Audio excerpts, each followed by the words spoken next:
Please like and subscribe Varta Kiranam. అందరికీ నమస్కారం అండి. నేను విలేజ్ వీరయ్య. విలేజ్ వీరయ్య ఏంటి ఉత్తరాంధ్ర యాస వదిలేసి వ్యవహారికంగా మాట్లాడుతున్నాడు అని మీరు అనుకోవచ్చు. ఎందుకంటే నేను ఇప్పుడు మీకు చెప్పబోయే ఈ మ్యాటర్ ఏదైతే ఉందో ఇది వ్యవహారికంగా చెప్తేనే ఎక్కువ మందికి చేరుతుంది అనే ఉద్దేశంతో నేను ఈ మాట మాట్లాడుతున్నానండి. ఇది చాలా బాధతో కూడా మాట్లాడుతున్న విషయం. విషయం ఏంటంటే ఈ రోజుల్లో మనం చూస్తే భార్యని భర్త చంపేస్తున్నాడు, భర్తని భార్య చంపేస్తోంది, పిల్లల్ని తల్లి చంపేస్తోంది, తల్లిని పిల్లలు చంపేస్తున్నారు.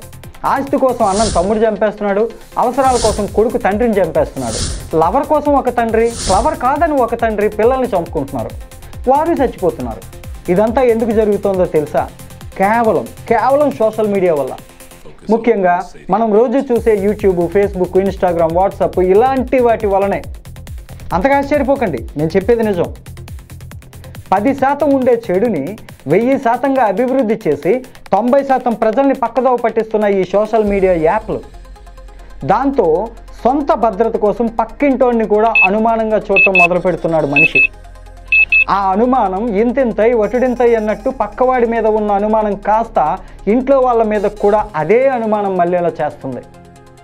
అసలే ఉరుకుల పరుగుల జీవితాలు. వాడికన్నా బాగుండాలి అనే ధ్యాసతో, అర్హతకు మించిన ఆశతో, వాడు దొరికితే నేను దొరుకుతా అనే ఒక గుడ్డి ఆలోచనతో అడ్డదారులు తొక్కుతున్నారు. దొరికిన వాడు దొంగ, దొరక్కపోతే దొర. విచిత్రం ఏంటంటే ఈ సోషల్ మీడియా దొంగల్ని కూడా దొరలను చేస్తుంది. ఉదాహరణకి ఒక లేడీ అఘోరి అనబడే సన్నాసి, ఒక దువ్వాడు శ్రీను అనబడే ఎమ్మెల్సీ. వీరిలో నైతికత మచ్చుకి కూడా కనపడదు. మతం పేరుతో అకృత్యాలు చేస్తున్నాడు ఆ అఘోరి అనబడేవాడు, కట్టుకున్న భార్యకే అన్యాయం చేస్తున్నాడు ఈ దువ్వాడ శ్రీనివాస్ అనబడేవాడు. ఇక ఇన్ఫ్లుయెన్సర్ల పేరుతో రచ్చ చేసే వెధవలకి, గొడ్డలిప్పి తిరిగే గుడిసెట్లకి కొదవే లేదు. క్షమించాలి ఈ మాట అన్నందుకు.